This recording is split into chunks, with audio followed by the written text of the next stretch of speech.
Wyatt est issu d'une famille en délitement total. En fait, il ne se rappelle même pas de moments durables de paix et de gentillesse dans sa maison. Ses parents ne cessaient de s'invectiver et de se chamailler sur tous les sujets possibles. Parfois, c'était violent, pas envers lui et ses frères et sœurs, mais entre ses parents. Arrivé à l'adolescence, il prit conscience qu'une forte propension à reproduire le schéma destructeur de ses parents avait pris racine en lui. Il avait du mal ainsi à respecter les filles autour de lui, il mentait facilement et n'avait pas vraiment de goût pour le respect des règles et de la loi. Il passait déjà plus de temps avec le CPE en permanence qu'en cours devant ses profs.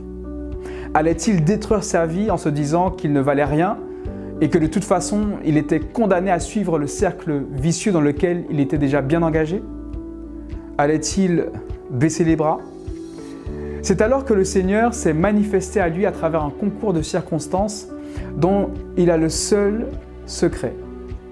Le Seigneur est venu le chercher là où il était pour lui proposer de construire sa vie avec lui. Que s'est-il donc passé?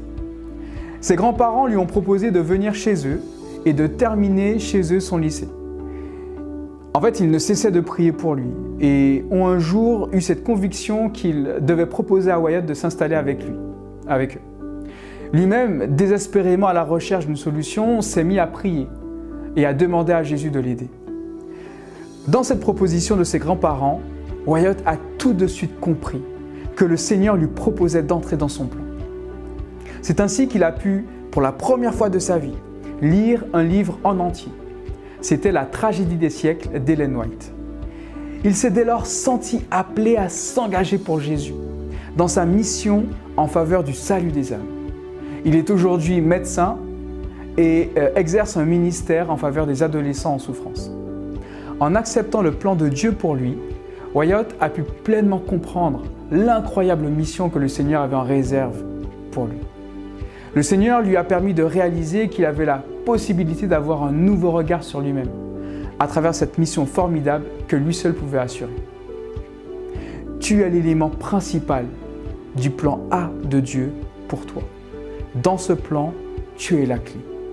Accepte d'y marcher, engage-toi pour le Seigneur et il pourra faire avec toi des choses extraordinaires. Que Dieu te bénisse abondamment. Et rendez-vous ce soir pour notre Facebook Live à 20h.